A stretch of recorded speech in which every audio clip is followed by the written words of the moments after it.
mamaria, que prácticamente es una patología de marcado femenino. Esto se debe a que existen diferencias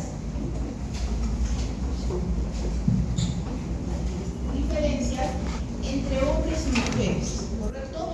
En cuanto a las estructuras, en cuanto al desarrollo, en cuanto a la influencia de las hormonas, siendo la mayoría de las patologías que vamos a tener en ambos sexos de tipo benigno, ¿no? Entonces, aquí tenemos un cuadrito que explica, ¿no?, la frecuencia de la cantidad de consultas que tienen las mujeres en diversas etapas de su vida y qué tipo de patologías encontramos. Como ustedes ven, ¿por qué consulta una mujer?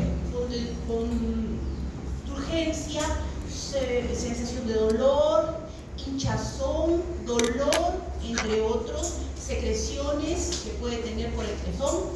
Entonces, de estas consultas que se han hecho en las mujeres, se ha encontrado en este estudio que un 40% de las alteraciones que tienen las mujeres son alteraciones fibroquísticas o mastopatías de tipo fibroquísticas, que es la patología más frecuente que encontramos en la mujer y de la cual vamos a hablar en un ratito.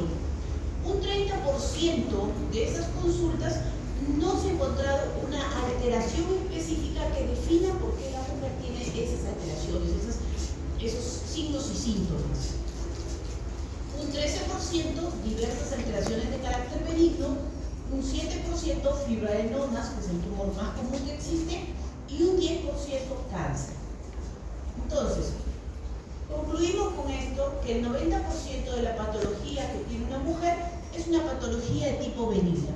Y un 10%, aunque parezca pequeño, es significativo, porque como vamos a ver, el cáncer más frecuente de la mujer es el cáncer de mama. Y también es el cáncer que tiene peor pronóstico en las mujeres. Muy bien, la mama es un órgano que va a tener, ¿cómo decirlo?, un limitado número de patologías. ¿Por qué? Porque tiene un limitado número de estructuras.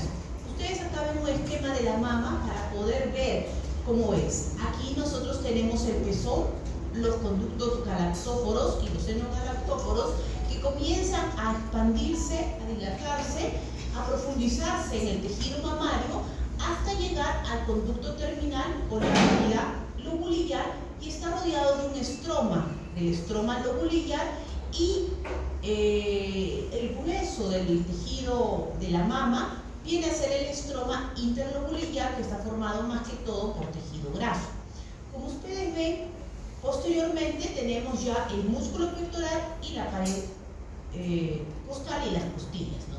Entonces, de estas estructuras que tenemos, las patologías son muy limitadas. Empezando desde lo más frecuente, tenemos el conducto terminal o la unidad lobulillar. Esta pequeña estructura, ¿no?, se pueden producir dilataciones de estos conductos que van a formar quistes. Podemos encontrar crecimiento del epitelio que puede formar patrones de adenosis o papilomas o hiperplasias del epitelio, y también a partir de estas hiperplasias se pueden producir los cánceres. Entonces, en estas estructuras pequeñas podemos ver la patología más frecuente y florida, que son los quistes, los papilomas, las hiperplasias y los cánceres. En el estroma que está aquí, el estroma lobulillar, tenemos dos patologías que podemos ver: los fibroadenomas y el tumor filodes, ¿no? El fibroadenoma ya dijimos que es el tumor más frecuente en las mujeres.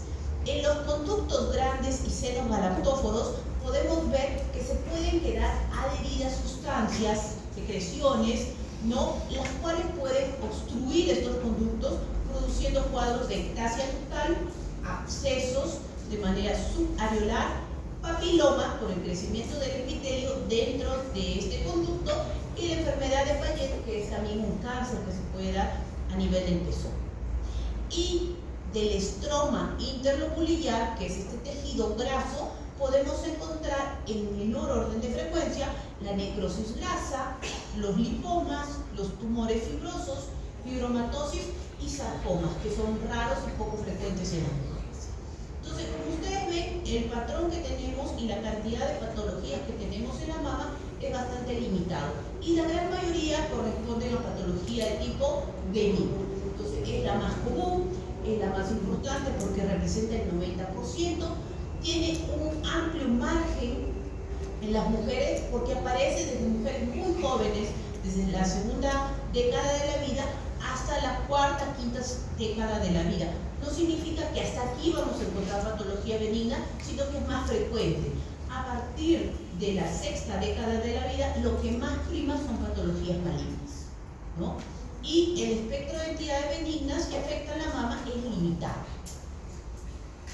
Muy bien, nos interesa saber entonces de toda esta patología que nosotros vamos a ver en las mujeres, si esta patología tiene algún riesgo de desarrollar cáncer de mama, para poder hacer un seguimiento en esta mujer. Si yo sé que esta patología tiene relación con el cáncer de mama, con el carcinoma, pues a esta mujer la voy a evaluar y no voy a permitir que llegue a ese proceso en que termine con un cáncer. Por eso es que utilizamos esta clasificación de DuPont-Payne que nos indica los tipos de patologías en 3 grupos y su relación con el cáncer. Tenemos el primer grupo, que son las enfermedades de tipo no proliferativas, que es un grupo de enfermedades que tiene un riesgo relativo de 1, o sea, un riesgo relativo igual a la población en general, ¿no? Por lo tanto, no tiene riesgo de tener cáncer. Y como ustedes ven, representa el 70% de las patologías que tienen las mujeres. Aquí vamos a tener los quistes, la metaplasia apocrina, la ectasia ductal, los fibroadenomas y las hiperplasias leves. El segundo grupo, que son las enfermedades proliferativas sin atipia, tiene un riesgo relativo mayor a la población, entre 1.5 a 2, es decir, aquí hay un riesgo un poquito mayor de desarrollar cáncer de mama y representa el 26% de las patologías. En este grupo tenemos los papilomas intraductales, las hiperplasias moderadas, las hiperplasias ductales floridas, la cicatriz radial y la adenosis esclerosante.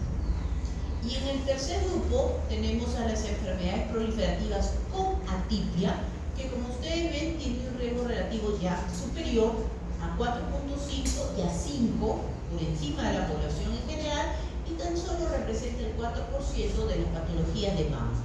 Aquí tenemos las hiperplasias ductales atípicas y las hiperplasias lobulillares atípicas. Entonces, la clase la vamos a desarrollar de acuerdo a esta clasificación. Primero vamos a ver las enfermedades no proliferativas y pasaremos con las enfermedades proliferativas sin atipia, las lesiones proliferativas con atipia y el cáncer. En el primer grupo de las patologías, las lesiones mamarias no proliferativas, tenemos como ejemplos representativos el fibroadenoma, los quistes de mama que van en relación con la mastopatía fibroquística y la ectasia ductal. La primera entonces es el fibroadenoma, que es un proceso proliferativo, como ustedes recuerdan, del estroma lobulillar. ¿Se acuerdan de la imagen que les mostré? El estroma que estaba alrededor del conducto terminal, ¿no? Y que este tejido estromal prolifera tanto, ¿no? Formando un tumor que es el fibroadenoma. Esa de ahí es la imagen del fibroadenoma. Este tumor es el tumor benigno más frecuente en la mujer y característicamente se va a encontrar en mujeres jóvenes, entre 18 a 30 años. ¿Por qué en mujeres jóvenes? Porque este tumor es un tumor estrógeno dependiente. ¿Qué significa esto? Que tiene receptores para las hormonas, para los estrógenos, y con los cambios, ya sea del ciclo menstrual, el embarazo, la lactancia, el uso de anticonceptivos orales o el uso, por ejemplo, de terapia hormonal sustitutiva en una mujer postmenopáusica, este tumor puede crecer. Por eso es una lesión estrógeno dependiente. Depende de los estrógenos y en las mujeres jóvenes, ¿no? En ellas se puede manifestar más. En las mujeres que entran a la menopausia, este tumor sufre regresión porque ya no hay el estímulo hormonal y por lo tanto el tumor tiende a disminuir de tamaño, tiende a hialinizarse y hasta calcificarse. Entonces, esta lesión generalmente es una lesión única, pequeña, aproximadamente de 1 a 3 centímetros y ahí detiene su crecimiento.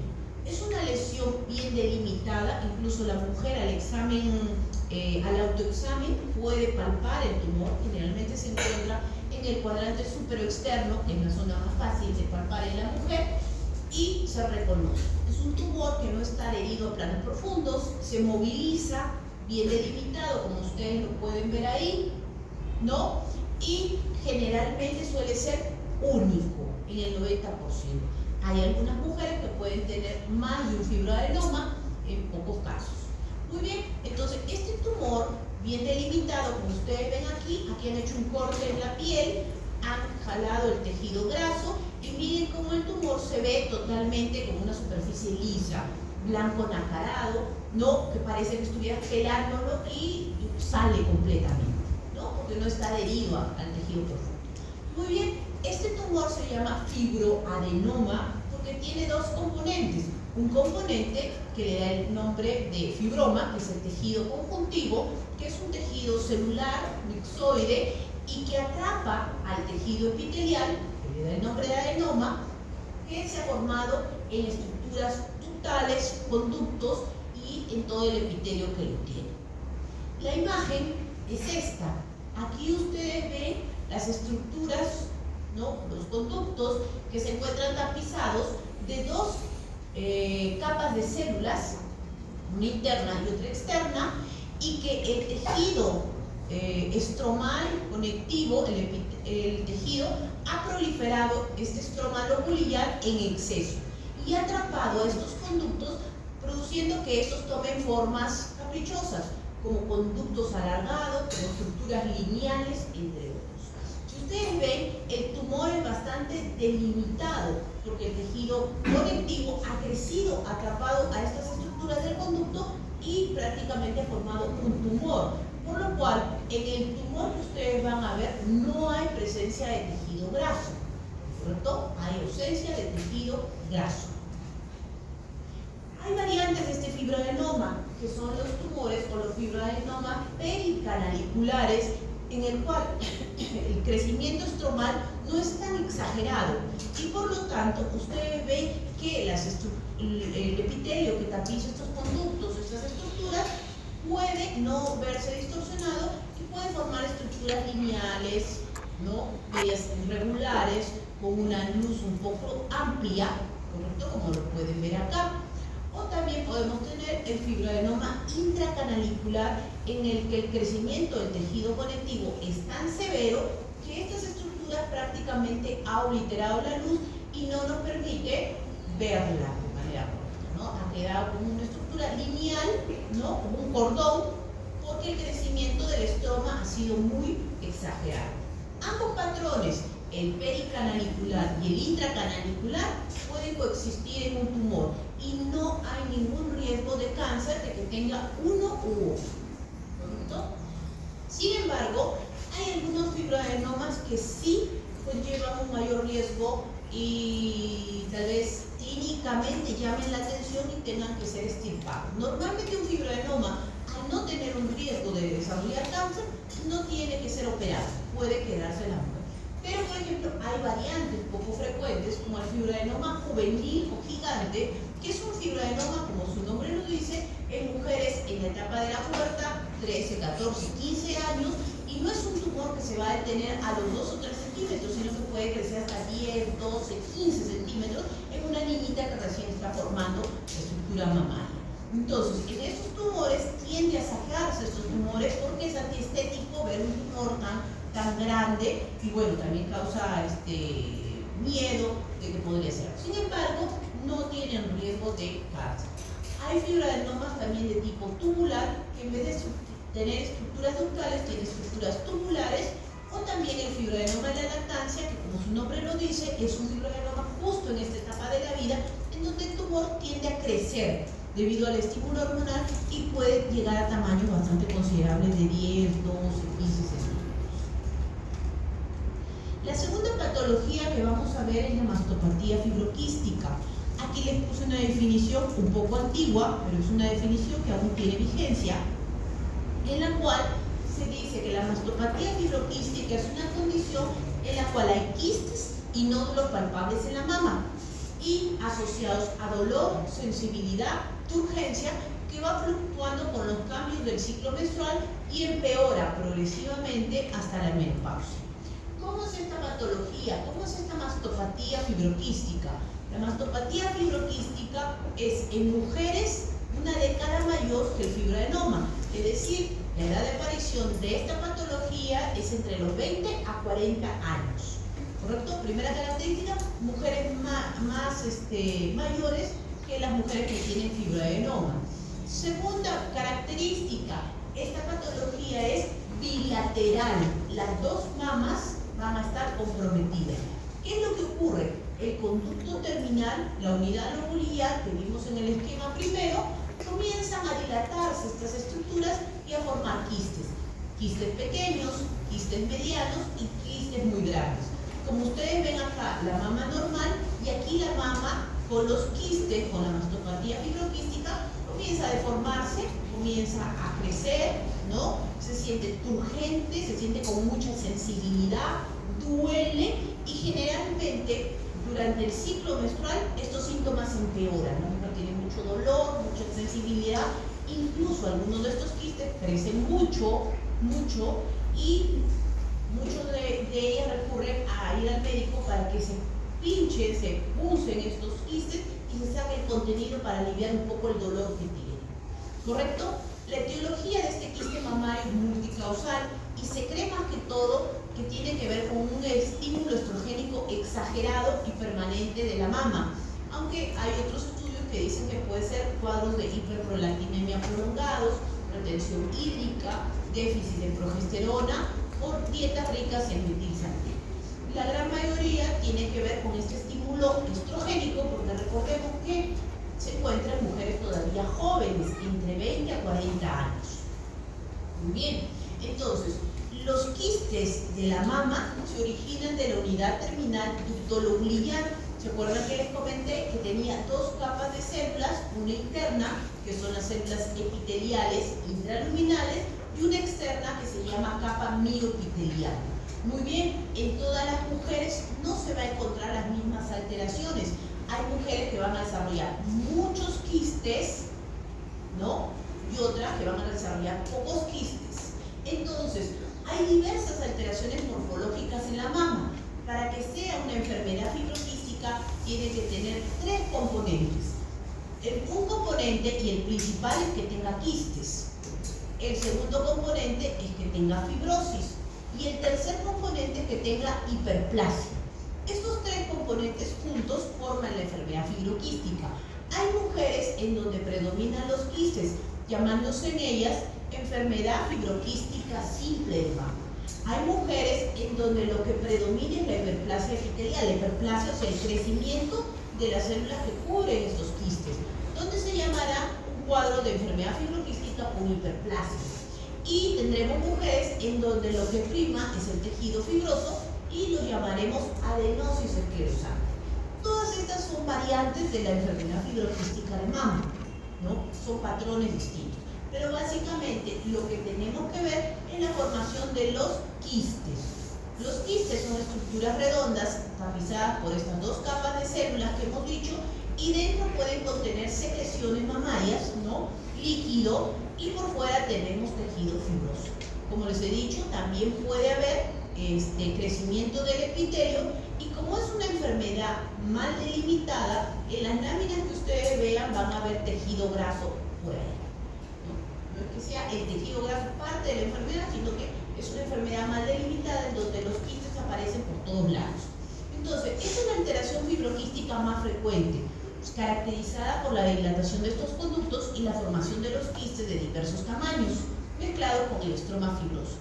Como ustedes ven acá, estos quistes son pequeñitos. Ese es un mayor aumento para que ustedes vean, y desde estructuras muy pequeñas se pueden ver los quistes.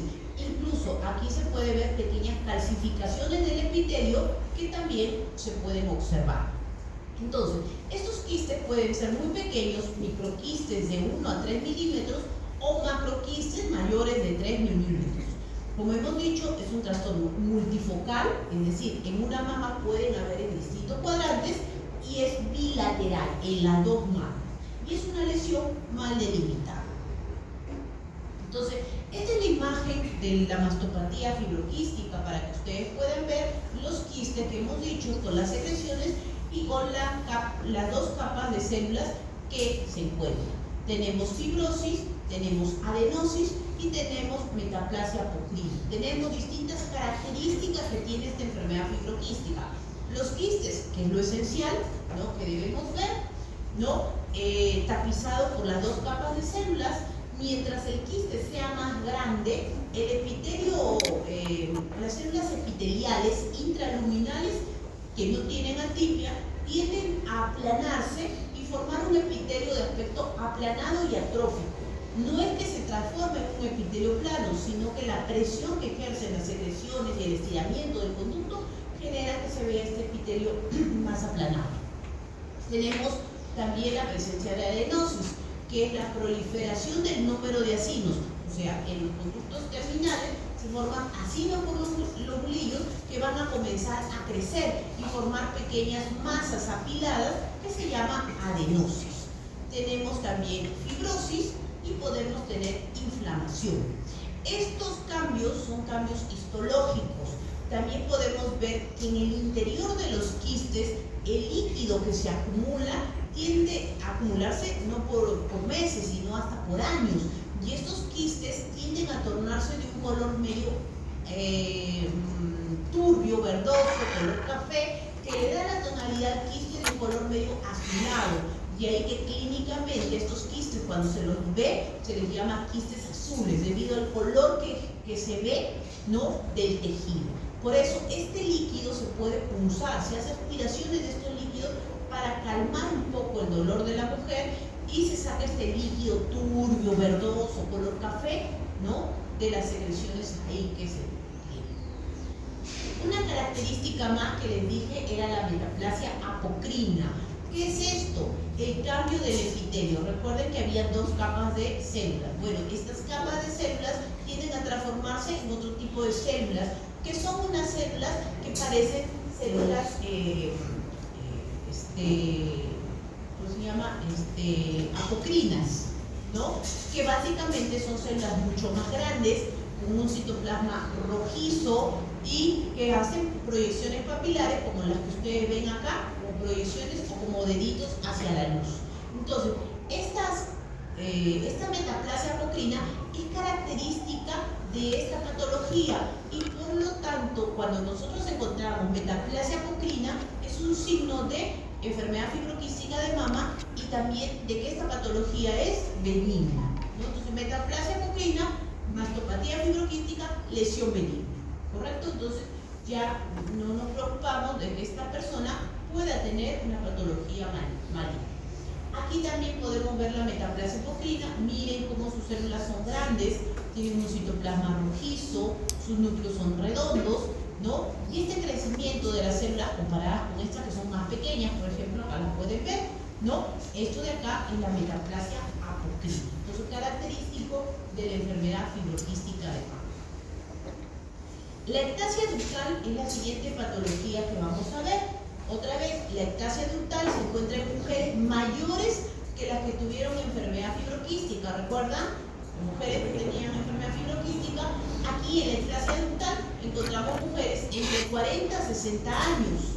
Y ustedes van a ver que en la ectasia ductal se puede ver una lesión tumoral, un bultito por debajo de la areola, enrojecido, ¿no?, eritematoso y doloroso, ¿no? ¿Por qué se ha producido esto? Si esta patología yo la vería en una mujer joven que recién ha dado a luz, probablemente 20, 25 años, pensaría que esto tiene que ver con la lactancia. ¿Por qué? Porque puede producirse estas lesiones inflamatorias en las mujeres que están dando de lactar. Pero en una mujer de 40, 50, 60 años que ya no está gestando y yo encuentro este tipo de lesiones inflamatorias, tengo que pensar en la ectasia ductal. ¿Por qué? En primer lugar, las mujeres que tienen esta ectasia ductal tienen una característica: el 90% de ellas son fumadoras y han sido mujeres multíparas que ya han tenido hijos. Entonces, ¿qué ocurre en estas mujeres? ¿Cómo es que se origina la ectasia ductal? Ocurre un espesamiento de las secreciones en la mujer. estas secreciones se vuelven muy espesas, se vuelven hasta medias pastosas, ¿no? Que se adhieren al conducto y taponan el conducto, produciendo obstrucción del conducto. Esta obstrucción lleva a la dilatación de los conductos con inflamación, lo cual produce este bultito que están viendo acá, y la inflamación y el eritema en la mama. Entonces, muchas de estas mujeres, cuando tienen un bulto así, dicen, ah, no, vaya a ser cáncer, y no lo es una ectasia ductal. La etiología en estos casos es desconocida, pero se ha asociado un porcentaje de mujeres que tienen adenomas hipoficiarios y niveles altos de prolactina. Podría por ahí, de alguna manera, jugar un papel importante en la patogenia. Entonces, cuando estas mujeres que tienen esta ectasia ductal se presiona el pezón, como ustedes ven aquí, se produce este tipo de secreciones espesas, cremosas, que salen por el pezón. Entonces, las características son la masa subareolar eritematosa que hemos visto, dolorosa, el enrojecimiento de la zona, el material cremoso que se puede ver, y en algunos casos la presencia del pezón invertido. O sea, el pezón se adhiere y se mete hacia la parte interna de la mama. Es una característica también que se puede ver. En algunos casos queda un tejido cicatricial por debajo de la areola que puede considerarse una lesión dura y confundirse con un cáncer, no siendo una lesión fibrosa. Entonces, miren acá, este es el corte que se ha hecho de una mama, acá está el pezón, se ha cortado, y miren cómo los conductos galactóforos, que no deberíamos verlos macroscópicamente, se ven acá completamente dilatados, y en su interior se ve este material cremoso blanco amarillento, ¿no? Entonces ha habido espesamiento de las secreciones, que ha sido el inicio de esta patología, la dilatación de los conductos galactóforos subareolares, ¿no? La reacción inflamatoria, que eso lo vamos a ver microscópicamente en esta patología. Entonces, miren, aquí se ha sacado un fragmento del tejido mamario por esta ectasia ductal. Miren aquí cómo los conductos se ven totalmente dilatados, ¿no? Crecidos. Dentro se ve este material blanquecino, ¿no? Es una lesión mal delimitada, por eso se ha sacado un fragmento grande de la mama para poder sacar toda esta lesión. Y microscópicamente se ve esta estructura. Algunos de ustedes dirán, me parece un quiste, ¿no? Podría yo confundirme con un quiste. En primer lugar, el quiste tenía líquido, ¿no? Tenía secreciones. Aquí tenemos un material cremoso que básicamente son detritus, o sea, células muertas, necróticas, células acidófilas, macrófagos, entre otros. Segundo, la forma de estas estructuras no es totalmente redonda.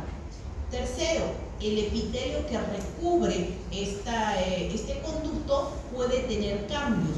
Pueden haber células necrosadas, pueden haber áreas denudadas sin epitelio, ¿no? O puede haber también cambios de este epitelio hacia un epitelio más resistente, como un epitelio metaplásico, ¿no? Escamoso. Alrededor de este conducto encontramos inflamación periductal y un infiltrado de células que pueden ser neutrófilos, linfocitos y hasta histiocitos. Entonces, como ustedes ven, los cambios que se ven en la ectasia ductal son distintos a los cambios que habíamos visto en la mastopatía fibroquística. Muy bien, pasamos a las lesiones proliferativas sin atipia. Aquí hablamos de la adenosis esclerosante, que no la voy a tocar porque es una variante de la mastopatía fibroquística, como les dije, en donde lo que prima es la fibrosis, ¿no? Entonces vamos a ver quistes, fibrosis e hiperplasia, predominando la fibrosis. Vamos a ver los papilomas intraductales y las hiperplasias intraductales. El papiloma intraductal es una proliferación. ¿Se acuerdan que los papilomas se formaban dentro de los conductos, correcto? ¿Qué es el papiloma?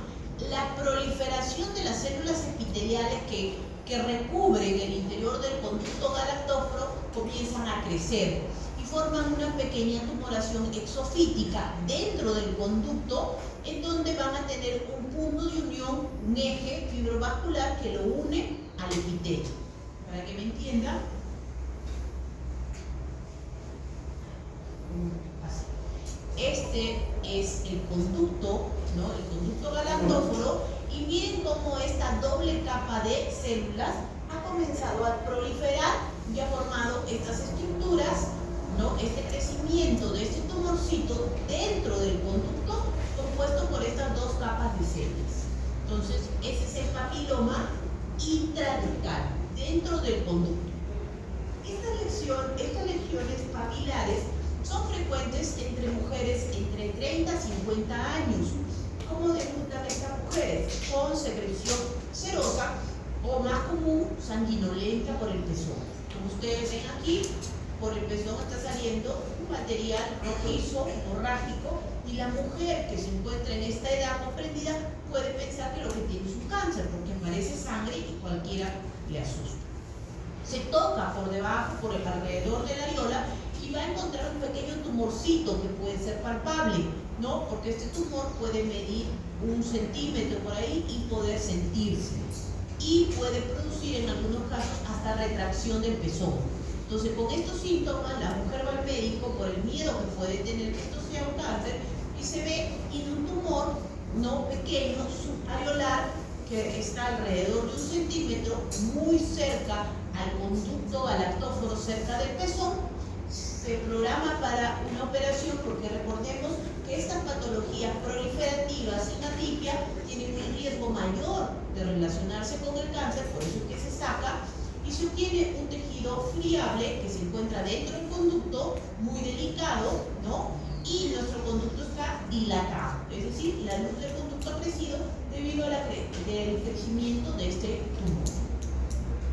Histológicamente se va a ver el tumor que está formado por múltiples estructuras papilares que básicamente están recubiertos por los dos tipos de células que existían en el conducto, las células epiteliales y las células mioepiteliales. Entonces, se forma el crecimiento de este tumorcito aquí dentro, ¿no? Entonces se estirpa la lesión y se diagnostica. ¿Cuál es el problema del papiloma intraductal? Porque se saca la lesión y aparentemente pues la paciente estaría curada, pero no necesariamente es eso. Muchas mujeres hacen papilomatosis múltiples, que significa que no solamente hacen un papiloma cerca de la areola, sino que pueden hacer papilomas en distintas zonas. Recuerden que los conductos galactóforos se van bifurcando y van dilatándose, creciendo, hasta que llegan al conducto terminal. Entonces, para estos casos tenemos esta clasificación, que son los papilomas intraductales solitarios, que representan tan solo el 1.5 de la patología mamaria y forman esta estructura papilar que crece en el conducto galactóforo principal, es decir, cerca al pezón. Este tumor inicia, como hemos dicho, con telorragia. Es un tumor pequeño de 1 o 2 centímetros cerca al pezón, y el tratamiento es la excisión quirúrgica. Esta patología se va a dar en las mujeres que hemos dicho, entre 30 y 50 años.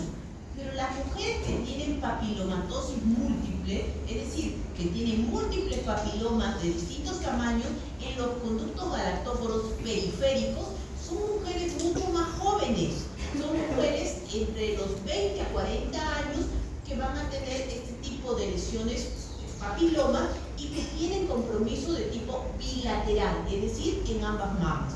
Su riesgo de estas mujeres que tienen papilomatosis múltiple de desarrollar cáncer de mama es mayor, está entre un 4 a un 15%, y en algunos casos, cuando se diagnostica la papilomatosis múltiple, ya tienen un cáncer mamario que coexiste en el momento del diagnóstico. Entonces, estas mujeres tienen un riesgo mayor de desarrollar cáncer. Por ello, en ellas, el tratamiento es una resección mucho más amplia, ¿no? Para evitar que la lesión recidive. Entonces, de aquí es que estas mujeres tienen un riesgo un poco mayor de tener cáncer de mama. La hiperplasia, ya sea ductal o sea lobulillar, es el crecimiento, y ustedes saben, la hiperplasia es el aumento en el número de células. La hiperplasia es el crecimiento de estas células que revisten, ya sean las estructuras ductales o las estructuras lobulillares. Las hiperplasias se clasifican en dos tipos: las hiperplasias sin atipia, que básicamente es que las células comienzan a proliferar, pero mantienen sus características de una célula normal, es decir, son pequeñas, son homogéneas, tienen núcleos pequeños, mientras que las hiperplasias atípicas, como su nombre lo dice, las células van a tener cambios, van a tener núcleos más grandes, presencia de nucleolo, distintos tamaños, formas, entonces van a tener características distintas a una célula normal, ¿no? Entonces, por eso usamos este término de hiperplasia usual o sin atipia y la hiperplasia atípica, donde las células obviamente son células más distorsionadas. Entonces, aquí pueden ver ustedes la imagen de un conducto. ¿Cuántas capas les dije que tenía que tener el conducto? 2 capas de células. Sin embargo, si ustedes contabilizan acá el número de capas que tiene este conducto, van a ver que tiene mayor cantidad de esas 2 capas de células. Y eso es la hiperplasia, la proliferación monomorfa de células que aumenta el número de capas que revisten estos conductos mayor que la doble capa que hemos mencionado. Y mientras más aumente el número de capas en estas células, mayor va a ser el riesgo de poder tener cáncer. El crecimiento poco a poco va a ir obliterando la luz de tal manera que se puede ver que ha perdido la luz o se ven pequeñas luces, como ustedes ven acá, ¿no? Dentro de un solo conducto. Entonces, estas luces se llaman fenestraciones y muchas de estas células tienden a calcificarse, pero son unas calcificaciones muy finas, lo cual se puede ver en las mamografías que se hacen. Por eso se mide en las mamografías estas pequeñas, mientras la calcificación sea mucho más fina, mayor es el BIRAT que tiene en las mamografías y nos indica un mayor riesgo de tener un cáncer de mama. Muy bien, entonces esta hiperplasia, ya, parece que la voy a hablar después cuando lo veamos en el cáncer. La hiperplasia entonces podemos verla que tiene una hiperplasia leve, ¿no? Moderada, severa y una hiperplasia con atipia. Aquí yo les he puesto una referencia para que ustedes puedan entender las hiperplasias leves que tienen 3 a 4 capas de células. O sea, esto no es para que ustedes aprendan y digan si tiene 3 o 4 capas y es una hiperplasia leve, es para que puedan entender cómo va evolucionando la hiperplasia, ¿no? Yo les he puesto acá que más o menos es 3 o 4 capas, la hiperplasia moderada más de 5 capas y la hiperplasia severa cuando ocupa aproximadamente el 70% de la luz del conducto, es decir, casi el conducto está cerrado, ¿no? Pero lo que sí quiero que me entiendan es que a medida que la hiperplasia va aumentando, va volviéndose moderada, va volviéndose severa y finalmente tiene atipia, esta lesión está a un paso de transformarse en un carcinoma intraductal o posteriormente un carcinoma infiltrante, que es lo que queremos evitar en estas mujeres. Entonces, pasamos a las lesiones proliferativas con atipia, que son las hiperplasias ductales atípicas o las hiperplasias lobulillares atípicas. Es decir, aquí la hiperplasia ya tiene cambios y está a un paso de desarrollar el siguiente paso, que es el carcinoma de mama. Entonces, el carcinoma de mama se puede originar de las estructuras ductales. La lesión premaligna es la hiperplasia ductal atípica. Y si el carcinoma se desarrolla en las estructuras lobulillares, la lesión precursora es la hiperplasia lobulillar atípica. Entonces, en estos cánceres de mama que nosotros tenemos, vamos a ver que es muy común, es muy frecuente y ahora el cáncer de mama ocupa el primer lugar en cuanto a los cánceres que se encuentran en las mujeres. Miren aquí, ¿no? Tenemos aquí la incidencia del cáncer de mama que representa el 25.2% de todos los cánceres que se van a dar en estas mujeres. Y miren, la mortalidad es casi similar. Solamente gana el cáncer de pulmón, que tiene una mortalidad un poco mayor, de 17.4%, seguido por el cáncer de mama, que se encuentra en un 15.1%. Entonces, diagnosticar un cáncer de mama probablemente en esta mujer ya será en un estadio muy avanzado y la mortalidad es muy alta. Entonces, ¿qué debemos hacer? Diagnosticarlo cuando la patología todavía no era un cáncer, porque desde que La mujer tenía un epitelio normal con esta doble capa de células y comenzó a volverse hiperplasia leve, moderada, severa, carcinoma intraductal y cáncer infiltrante. Han pasado alrededor de unos 8 a 10 años que tuvimos para diagnosticarla con alguna lesión premaligna, ¿correcto? Y pudimos hacerlo, sino que no se estudió, no se llegó a esa paciente para diagnosticarla aquí. Entonces, en las mujeres tenemos que buscar ¿qué cosa? Factores de riesgo, factores que nos indiquen que esta mujer probablemente tiene mayor riesgo de la población en general de hacer cáncer de mama. Tenemos para ello que hacer una historia familiar y ver si tiene familiares afectados, si sus familiares, qué edad de aparición del cáncer tienen. Mientras mi familiar tenga una edad más joven, el riesgo mucho mayor. ¿Por qué? Porque aquí entran a tallar factores genéticos.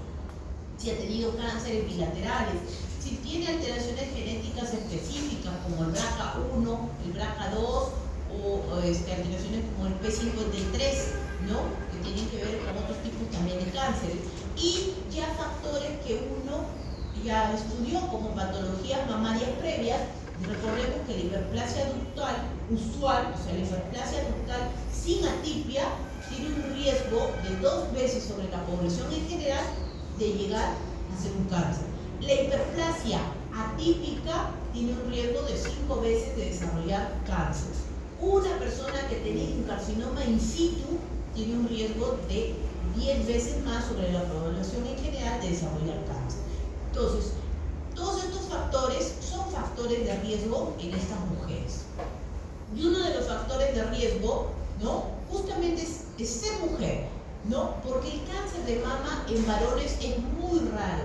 Uno de cada 500.000 hombres al año puede tener una patología de mama. Y la gran mayoría de lesiones que tienen estos hombres son patologías de tipo benignas. Y generalmente son ginecomastias, o sea, crecimiento del tejido de la mama, que básicamente es un desarrollo, ¿no? Un poco mayor en estos hombres que no se relaciona con cáncer. La ginecomastia en los hombres no se desarrolla en cáncer. Entonces, ¿los varones pueden tener cáncer de mama? Sí, muy raro, pero puede haber. ¿Quiénes podrían ser los varones que pudieran tener un cáncer de mama? Los varones que tienen antecedentes familiares. Es decir, si tenemos un familiar, una madre, ¿no? O una hermana que ha tenido cáncer de mama, ¿el varón puede tener? Sí puede tener. Los varones que han tenido exposición a estrógenos, ¿no? Como por ejemplo lo que tiene el síndrome de Klinefelter, que ellos sí tienen un riesgo mayor justamente por esa exposición. En cambio, la ginecomastia no es un factor de riesgo para tener cáncer. Entonces, los hombres que tienen cáncer de mama son en promedio varones 10 años mayores que las mujeres. Si en las mujeres tenemos cáncer entre los 50 y 60 años, en los varones tendremos a partir de los 60 o 70. Básicamente, el cáncer de mama va a ser muy similar, es decir, va a ser un tumor en la región subareolar, parecido al de la mujer. Como ustedes ven, el hombre tiene muy poco tejido graso en la mama, por lo tanto, el tumor tiende a infiltrar rápidamente la piel, como ustedes ven ahí, se fija la pared, se fija el tejido muscular, tiene igualmente compromiso cutáneo, tiene compromiso ganglionar, puede tener metástasis muy similar, pero hay una diferencia. En los hombres solamente vamos a ver carcinomas de tipo ductales, no vamos a ver estructuras lobulillares, porque obviamente en los hombres no hay este desarrollo lobulillar que sí existe en la mujer. Muy bien, la edad es otro factor de riesgo.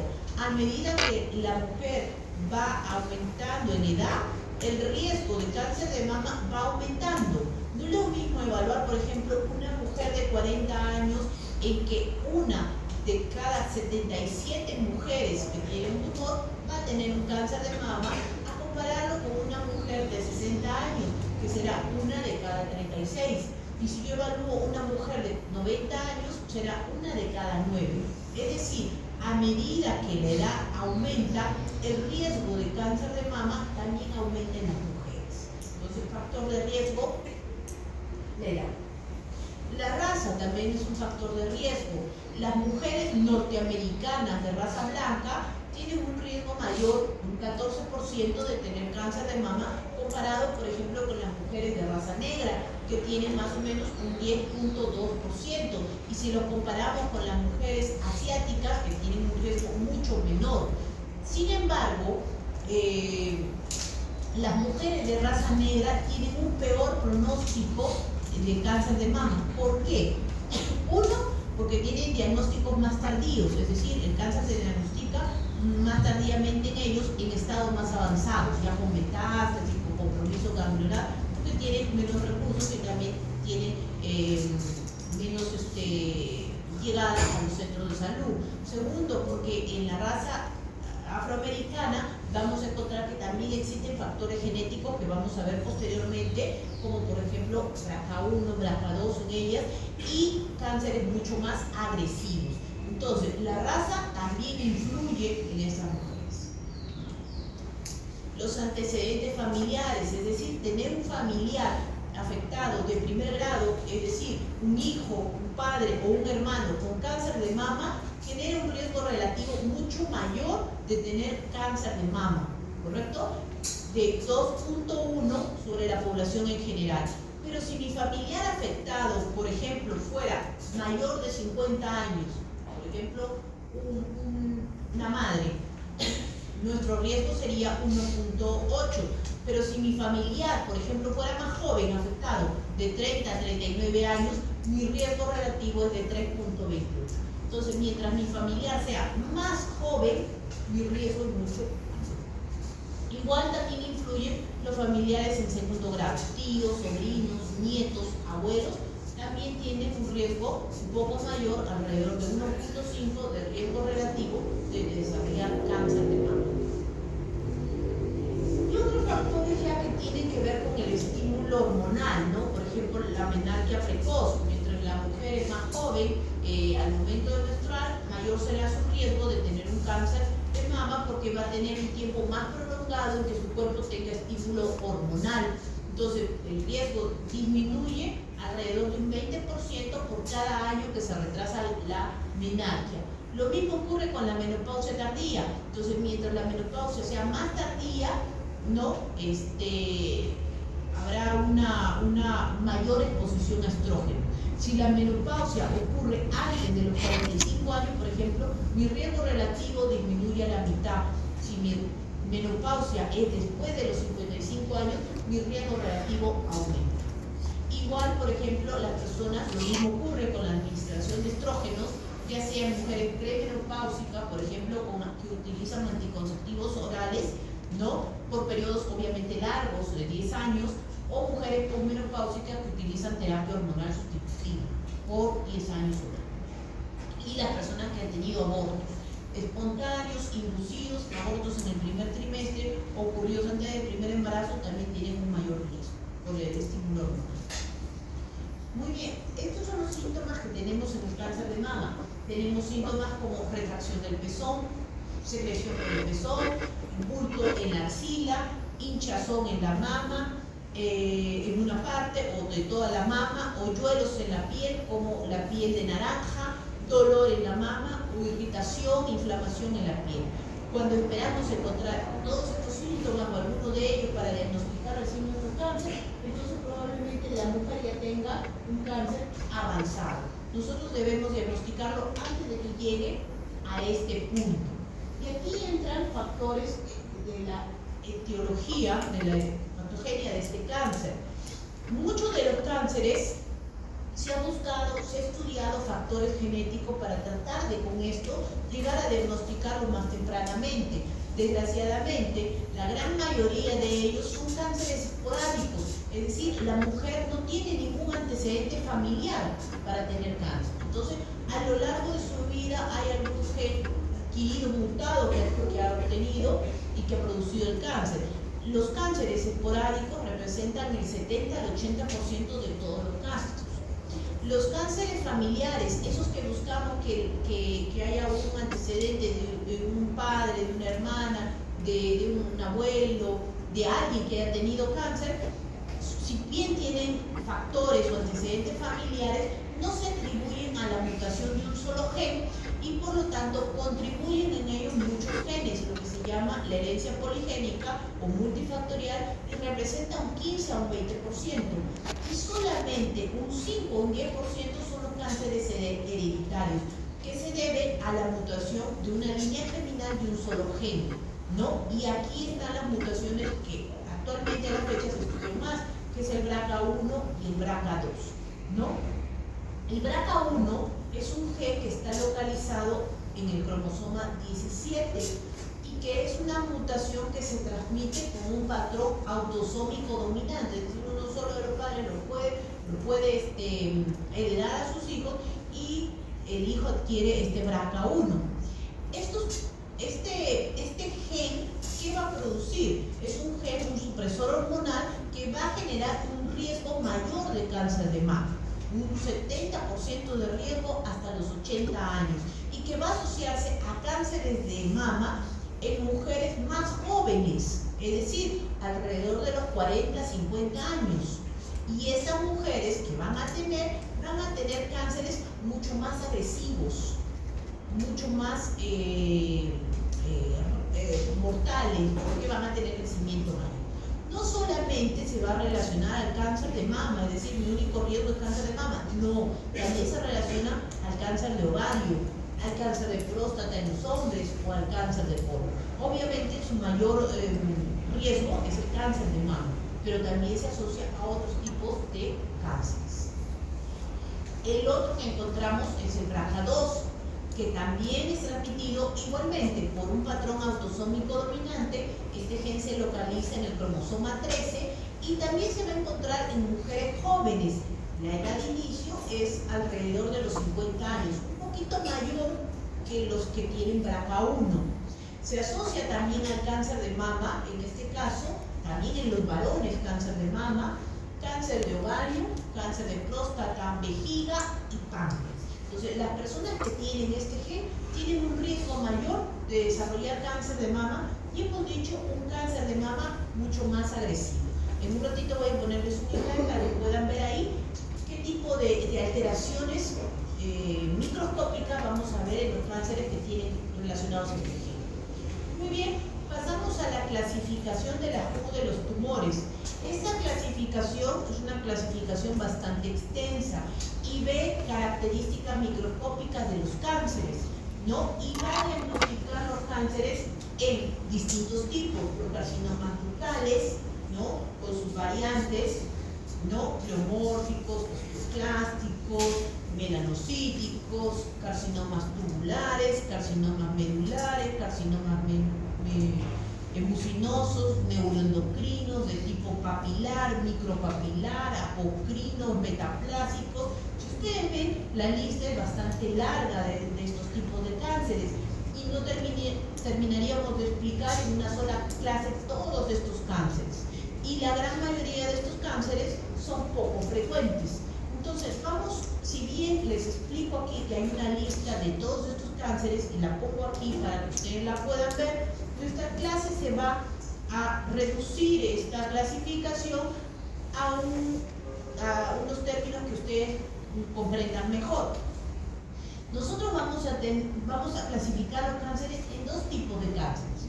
Los cánceres in situ, o sea que están confinados, ya sea dentro de la estructura ductal o lobulillar, por lo tanto tendremos los carcinomas ductales in situ o los carcinomas lobulillares in situ. Y tendremos los carcinomas infiltrantes, los carcinomas que ya rompieron la membrana y se han metido al estroma, al tejido graso, a todos sitios, ¿correcto? Son dos tipos, los que están confinados todavía a las paredes de la estructura y los que ya rompieron y se metieron. La gran mayoría de cánceres son diagnosticados cuando ya son infiltrantes. Un 70-85% son diagnosticados en esta etapa. Carcinomas in situ son diagnosticados tan solo en un 15 o un 30% de las mujeres. Y de estos que se diagnostican en carcinomas in situ, el 80% son carcinomas de tipo ductal y tan solo un 20% de tipo lobular. De los carcinomas infiltrantes que se diagnostican más frecuentemente, vamos a tener que los carcinomas ductales representan el 90%. Un 80% van a ser los adenocarcinomas o los carcinomas ductales simples. Y hay variantes del carcinoma ductal: el medular, que representa un 4%, el mucinoso, que representa un 2%, el papilar, que representa un 2%, el tubular, que representa un 2%. Y tenemos el carcinoma lobulillar, que representa el otro 10%. O sea, el ductal representaba un 90%, el lobulillar representa un 10% y los cánceres raros representan menos del 1%. Es decir, esta larga lista que les puse aquí, que dice ahí carcinoma neuroendocrino, papilar, apocrino, metaplásico, melanocítico, osteoclástico, secretórnico, toda esta larga lista que ustedes ven aquí, la gran mayoría está metida acá en los cánceres raros, que representan menos del 1%. Por eso, esta clasificación es más fácil para que ustedes me entiendan, de dividirlos en ductales y en lobulillares. ¿Y cuál es el más frecuente de todos? El carcinoma ductal, ¿correcto? Es más frecuente en los in situ y más frecuente en los infiltrados, el tipo ductal. Muy bien, entonces, el carcinoma in situ ductal es el tumor, como hemos dicho, que está confinado dentro de la estructura ductal y básicamente se ve como una proliferación de células dentro del conducto que básicamente lo taponan, lo llenan por dentro de células neoplásicas. Las células neoplásicas tienen pleomorfismo, tienen núcleos hipercromáticos, tienen mitosis, ¿no? Y tienen alteraciones ya genéticas, ¿no?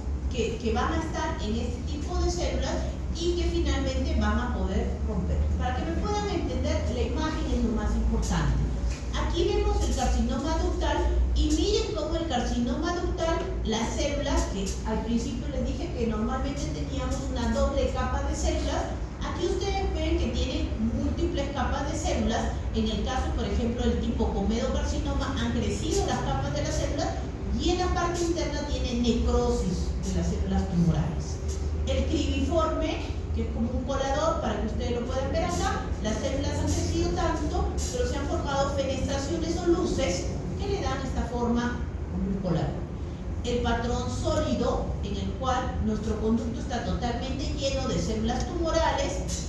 Tenemos el micropapilar y el tipo papilar, que básicamente forman como deditos, y tenemos patrones mixtos. Tienen variantes. De todos estos carcinomas in situ, ¿cuál es el más importante? El tipo comedocarcinoma. Este es el más agresivo y se relaciona con cánceres infiltrados. ¿Correcto? Tenemos el carcinoma in situ lobulillar, que la proliferación de las células malignas monomorfas está confinado dentro de la estructura lobulillar. ¿Por qué es importante este cáncer? Si es poco frecuente.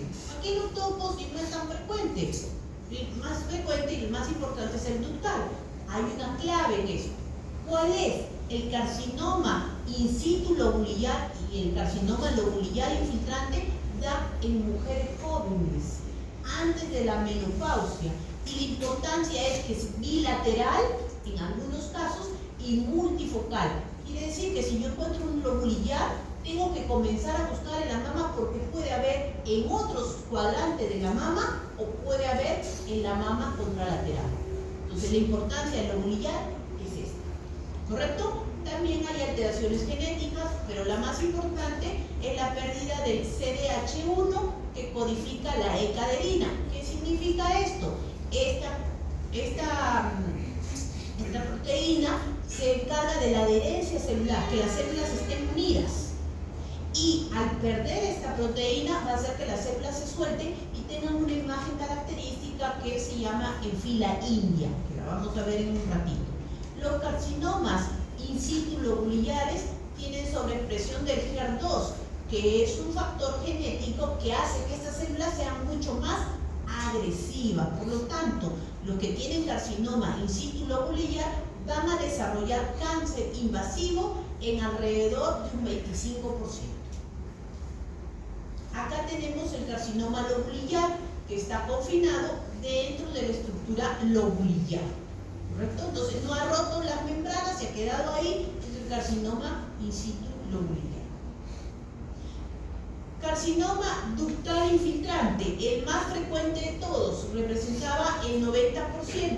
Ustedes ven acá un nódulo de consistencia dura, aproximadamente de unos 2 centímetros, puede crecer más. Yo cuando era estudiante veía cánceres de 8 o 10 centímetros, ahora no, ahora la mujer siente un bulto y va inmediatamente al médico. Entonces la gran mayoría se diagnostica en un promedio de 2 centímetros, más o menos, ¿no? Pero puede seguir creciendo si no se trata a tiempo. Se adhiere a planos profundos, deprime la piel, retrae el pezón y como ustedes ven, es blanquecino y duro, ¿correcto? Recuerden eso, duro y blanquecino, porque es diferente al carcinoma lobulillar. Acá les he puesto varias imágenes para que puedan ver cómo este cáncer se puede ver, se delimita, se ve claramente el tumor blanquecino distinto al tejido graso que lo adhiere, ¿no? Y retrae e infiltra. ¿Cómo se ve histológicamente el tumor? Como el carcinoma infiltrante lobulillar, perdón, el carcinoma ductal infiltrante se originó en las estructuras ductales, las células tumorales van a asemejar pequeños conductos anaplásicos o estructuras tubulares que se van a meter en el estroma del tejido fibroso. Es decir, la imagen característica es esta. Recuerden ustedes que este cáncer se originó en un conducto. Entonces, las células tumorales tratan de remediar la forma de conductos. ¿Cómo es un conducto? Una estructura donde las células tumorales están alrededor y dentro hay una pequeña luz. Como ustedes ven, miren, formas irregulares, pero tiene todavía su luz. Formas irregulares, pero ahí tiene su luz. ¿Correcto? Cuando yo empecé la clase les dije cuántas capas de células tenían los conductos. 2 capas, ¿verdad? ¿Cuántas capas tienen estos conductos tumorales? Una sola capa. Entonces, ¿nos interesa el número de capas? Sí, porque con eso tú te vas a dar cuenta. Aquí solamente está tapizada por una capita y forman estructuras chiquitas, irregulares, como conductos. Si todas las estructuras fueran así, miren, formando su conducto aquí y su luz en el centro, sería muy fácil diagnosticarlo. Desgraciadamente, en todos los cánceres hay patrones, hay grados histológicos. Este, por ejemplo, ya no es igualito que el anterior. Aquí yo no veo el conducto, ¿no? Entonces, hay cánceres mucho más agresivos. Entonces, para poder ver la agresividad en los tumores, se han creado tipos de clasificaciones. Por ejemplo, la clasificación de Nottingham, que le va a dar un puntaje, por ejemplo, a 3 patrones. Uno es la diferenciación tubular. Mientras más túbulos forme el tumor, mientras más conductitos forme el tumor, más del 75% le daré un puntaje de 1. Mientras menos túbulos o conductos forme, menos del 10% le daré un puntaje de 3. Pleomorfismo nuclear. Mientras el pleomorfismo, o sea, la diferenciación de la célula sea mínima, le daré un puntaje de 1. Mientras sea muy marcada, le daré un puntaje de 3. Mientras haya menos mitosis, le daré un puntaje de 1, menos de 7, y más de 13, le daré un puntaje de 3. De tal manera que los tumores que tengan menor puntaje, entre 3 a 5, serán grados 1, y los que tengan más de entre 8 y 9 puntos tendrán un grado 3. ¿Qué significa esto? Que los cánceres que tengan menor grado son cánceres menos agresivos que los cánceres de grado 3. Para que lo entiendan, miren acá la imagen. Miren este cáncer en donde aquí se está formando conductos. Ven el conducto y ven la luz. Mientras ustedes vengan más conductos en el tumor, es un grado 1. Es un tumor que tiene un mejor pronóstico. Mientras el tumor ya no forme conductos, ya se vean las células sueltas, infiltrantes, metidas en todo el estroma, es un grado 3. Es un cáncer mucho más agresivo. ¿Correcto? Y esto tiene que ver, les dije, con el BRCA1 y el BRCA2, que les dije al final les voy a mencionar. Miren las personas que tienen el gen BRCA1 o el BRCA2. ¿Formarán túbulos los tumores que tienen estas personas? No. Es decir, si no forman túbulos, ¿qué tipo de cáncer tenían? Un cáncer de grado 3, o sea, más agresivo. No forman túbulos. ¿Tienen pleomorfismo? Aumentado. O sea, las células son muy grandes, núcleos grandes, mitosis. ¿Hay mitosis? Sí, mitosis aumentada. ¿Tienen grados histológicos? Altos, grado 3. ¿Tienen márgenes expansivos? Aumentados. ¿Tienen componente in situ? Poco. Casi todo el tumor es infiltrado. ¿Tienen receptores de estrógeno negativo? Esto apúntenlo porque al final en la última diapositiva les voy a explicar bien qué es el receptor de estrógeno y qué es el HER2. ¿Ya? Receptores de estrógeno negativo, HER2 negativo, ¿no? Y tiene, bueno, angiogénesis mucho mayor. Entonces, ustedes ven que las personas que tienen estos genes BRCA1 y BRCA2 son personas que tienen tumores mucho más agresivos, ¿correcto? Entonces, estos factores son de riesgo. Ahora, en las variantes del carcinoma ductal, les dije que había unas variantes poco frecuentes, como por ejemplo el carcinoma medular. El carcinoma medular es un tumor muy grande, como ustedes ven, alrededor de unos 10 centímetros, ¿no? Medio blando y carnoso. Pero este carcinoma ductal, ¿no? Por ejemplo, que es bien diferenciado, es un tumor de buen pronóstico. Los carcinomas ductales bien diferenciados, como el medular, por ejemplo, son tumores de muy buen pronóstico, a pesar de que sus células son un poco grandes y tienen un gran componente inflamatorio alrededor, como ustedes ven aquí, ¿no? Que básicamente es la reacción del cuerpo, del huésped, ¿no? Al tumor. Este tumor tiene muy buen pronóstico, carcinoma medular. O el carcinoma mucinoso, también es un tumor de muy buen pronóstico. ¿Qué significa esto? Este carcinoma mucinoso da en mujeres ya mayores, 70, 80 años. Y como ustedes ven, es un tumor muy blando que parece como una gelatina azulada, blandito. Y cuando tú lo cortas y lo ves al microscopio, ves el material mucinoso. Esa como gelatina que hemos dicho corresponde al carcinoma mucinoso. Y este tumor es de muy buen pronóstico. Entonces, hay variantes que son de buen pronóstico, ¿no? O el carcinoma tubular. También es un tumor que se da en mujeres mayores, entre 60 años. Recuerden que los tumores que dan en mujeres mayores, 70, 80 años, tienen mejor pronóstico que un tumor, por ejemplo, de una mujer de 30 o 40, porque en ella hay factores genéticos asociados a cánceres mucho más agresivos. Pero estos tumores que les estoy mencionando, que son tumores muy bien diferenciados, tienen un excelente pronóstico. Son tumores que se curan, ¿correcto? Tumor o carcinoma tubular.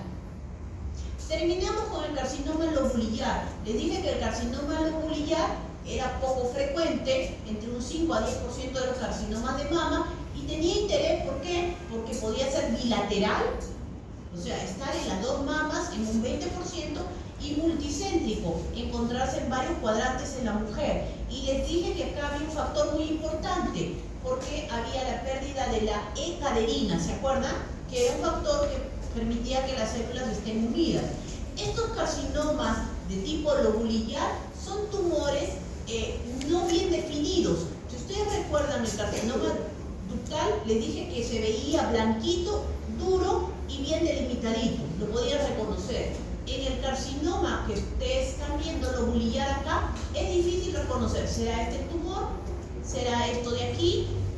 ¿Podrá ser esto? No lo defino con claridad. Y es blando este tumor. Cuando se ve histológicamente, ese tumor es distinto al ductal. Mientras que el ductal trata de formar estructuras ductales, conductos, el lobulillar, sus células han perdido esta proteína y por lo tanto las células se han soltado y han formado estas cadenitas, o sea, células unidas, células tumorales que están como en filitas. Por eso se llama células en fila india. Y estas células están dispersas en una matriz de tejido fibroso. Las células son uniformes, es decir, todas son igualitas, todas son pequeñas. Creo que acá hay otra imagen. Miren acá, las células son iguales, las células son homogéneas y forman como filitas de células que están unas al lado de otras. Entonces, son distintos de manera histológica porque se ven nítidos, ¿no? Y macroscópicamente también tienen características distintas entre uno y otro tumor, son fáciles de reconocer. Muy bien, terminamos con los factores pronósticos. Los factores pronósticos vienen a ser factores, ¿no?, que son parámetros, ¿cómo se diría?, conocidos en el diagnóstico o después de la cirugía y que se asocian en la mujer a una determinada supervivencia libre de la enfermedad en ausencia de tratamiento. Básicamente, ¿qué nos interesa saber en una mujer cuando le sacan un tumor? Ya hemos visto que nos interesa saber el tipo histológico del cáncer, ¿correcto? Porque sabemos que el tipo histológico me va a decir si el cáncer es mucho más agresivo o no. También me interesa saber el grado histológico, si es un grado 1 o es un grado 3, porque ya hemos visto el grado 3 es mucho más agresivo. ¿Qué más nos interesa saber? Nos interesa saber, importantísimo es, el estado de los ganglios axilares. ¿Por qué es importante esto? Porque los ganglios axilares están relacionados con la supervivencia del paciente. Miren ustedes, una paciente que tiene ganglios positivos, o sea, ganglios que están comprometidos con el cáncer de mama, el 70% de ellos va a recidivar el cáncer. Mientras que las personas que tienen ganglios negativos tienen una recidiva alrededor del 20%, ¿no? Entonces, me interesa si los ganglios están tomados y me interesa también si, cuántos ganglios están tomados. Miren acá, un tumor, un cáncer de mama de menos de 0.5, chiquitito, menos de 1 centímetro, la mitad, ¿correcto? Tiene 0 ganglios tomados. Su mortalidad es 0.8. El mismo tumor de 0.5 centímetros con más de 3 ganglios tomados, miren su mortalidad, 41%. Es decir, en este caso, más que el tamaño, me ha importado el número de ganglios. Miren una mujer que tiene un cáncer de 5 centímetros, más de 5 centímetros, sin ganglios, su mortalidad es 17.8. Pero con más de 3 ganglios, su mortalidad sube a 54.5. Es decir, me interesa los ganglios y me interesa la cantidad de ganglios que están tomados. También me interesa el tamaño del tumor, porque mientras que el tumor sea más grande, obviamente también tendrá una mayor mortalidad asociada, ¿correcto? Eso es claro, sabemos y estamos viéndolo aquí en el cuadro. Me interesa el tipo y el grado histológico. Ya les dije que hay tumores que tienen bajo grado de recidiva. Los carcinomas de tipo ductal bien diferenciados, como el mucinoso, el tubular, el medular, el criniforme, tienen buen pronóstico.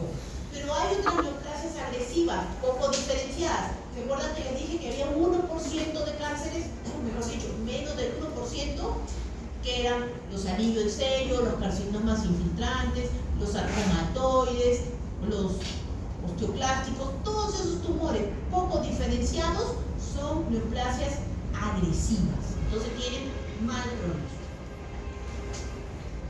La edad de la paciente. Dijimos que la edad también influye en el riesgo de cáncer.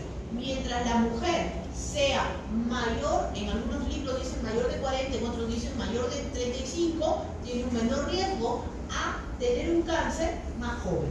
Mujeres que tienen menos de 40 o menos de 35 tienen mayor riesgo de tener un cáncer más agresivo. Y acá viene la explicación de los receptores de estrógeno y progesterona, que les dije, apúntenlo en el BRCA1 y que después al final les iba a explicar. Cuando un tumor de mama tiene receptores de estrógeno y progesterona, ¿qué significa? Que el tumor depende de las hormonas para seguir creciendo.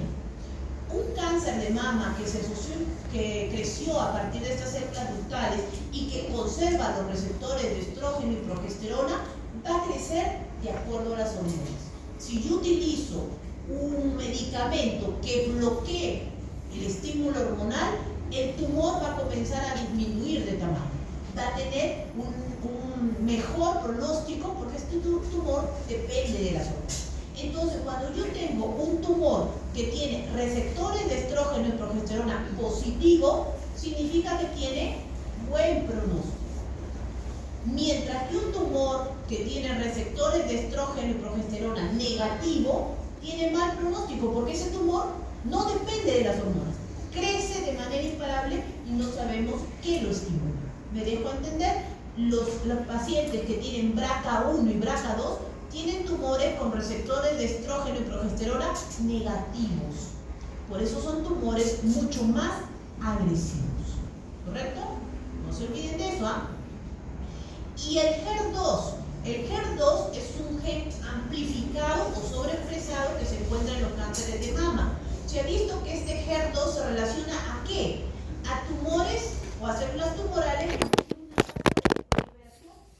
mucho más rápida, tienen un crecimiento más agresivo, son tumores que tienen independencia hormonal, es decir, receptores de estrógeno y progesterona negativos, ¿no? Estos tumores tienen grados histológicos pobres, compromiso ganglionar y número de ganglios afectados.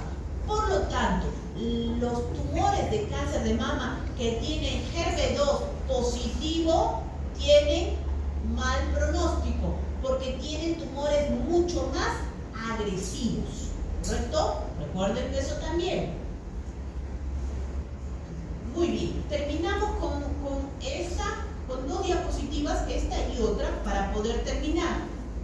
Se ha visto, se ha estudiado a mujeres que tienen cánceres ductales, grados histológicos 2 o 3, y las dos mujeres no reaccionan igual. Unas tienen un mejor pronóstico, unas no tienen compromiso ganglionar, otras sí, otras el tumor hace metástasis por todos lados y entonces la paciente tiene una mortalidad alta. ¿De qué depende que una mujer que tiene un cáncer de mama, su tumor sea más agresivo y otra no? Se ha estudiado el tipo histológico, el grado histológico, el compromiso de los ganglios, distintas características que tiene. Entonces se llegó a la etapa molecular. Ya no es un diagnóstico del cáncer de mama con el estudio microscópico, sino que ahora le agregamos el estudio molecular para determinar qué tipo de cáncer tiene la mujer y cuál es el pronóstico de la mujer. Entonces, con estos estudios histoquímicos se comenzó a ver distintos tipos de cánceres de mama. Uno de ellos, por ejemplo, es el tipo luminal A. Los cánceres luminales A son tumores a los cuales se les van a hacer distintos marcadores. ¿Cuáles son los marcadores? Los receptores de estrógeno, los receptores de progesterona, el HER2 y el Ki67, que es un marcador de mitosis. Muy bien, los luminal 1 son los tumores que tienen receptores de estrógeno y progesterona positivo. ¿Se acuerdan esto? Es buen pronóstico o mal pronóstico el receptor de estrógeno positivo. Buen pronóstico, ¿verdad? Porque depende de las hormonas. Y el HER2 negativo, ¿buen pronóstico o mal pronóstico? HER2 negativo. Dijimos que los que tenían HER2 positivo, que tenían tumores mucho más agresivos, comportamientos de crecimiento más rápido, independientes hormonales, grados histológicos pobres. Entonces, HER2 negativo es buen pronóstico. Y Ki67 bajo, o sea, sus células no tienen mucha mitosis. Los tumores luminal A son los tumores o el subtipo más común y menos agresivo. Por lo tanto, son mujeres que tienen tumores de buen pronóstico, con bajos grados histológicos, con una respuesta hormonal bastante buena y asociado al incremento de la edad. Es decir, el luminal A va a dar en mujeres mayores, 60, 70, 80 años. ¿Correcto? Luminal A, el tumor de mejor pronóstico. El luminal B es muy parecido. Receptores de estrógeno positivo, puede tener receptores de progesterona negativos, ¿no? HER2 negativo y KI67 un poquito más alto. Los luminal luminal B son muy similares al luminal A, tienen un pronóstico un poquito menos favorable que el A, pero también es un buen pronóstico, ¿no? Luminal B. Pasamos al tipo HER2 positivo. HER2 positivo. El HER2 positivo es un tumor que tiene receptores de estrógeno y progesterona negativos. Esto era mal pronóstico. Y HER2 positivo, mal pronóstico. Entonces, estos tumores son menos comunes, son subtipos altamente agresivos, con altos grados histológicos, con riesgo en mujeres jóvenes, menores de 40 años, sobre todo mujeres de raza negra, porque hemos dicho que las mujeres de raza negra tienen asociados muchos factores genéticos. Entonces, estos tumores son de un peor pronóstico. Y terminamos con el triple negativo. El triple negativo, como su nombre lo dice, todo tiene negativo. Receptores de estrógeno y progesterona negativo y HER2 negativo. Ese es el subtipo más agresivo que existe. Ustedes dirán, ¿pero por qué? En este tumor no tiene receptores de estrógeno y progesterona y tampoco tiene el HER2 que nos indique por qué este tumor es agresivo. No se sabe qué componentes moleculares tiene este tumor, pero lo hace demasiado agresivo. Entonces, este tumor tiene alto grado histológico, tiene alto índice mitótico, da en mujeres bastante jóvenes y sobre todo mujeres afroamericanas. Entonces, el triple negativo es el de peor pronóstico. Ahora, actualmente se ha seguido buscando distintos tipos de tumores porque se ha llegado a encontrar que no todos los tipos basal reaccionan igual, los luminal tampoco reaccionan igual y se ha comenzado a buscar distintos marcadores tratando de buscar y ahora hay hasta 7 tipos más, ¿no?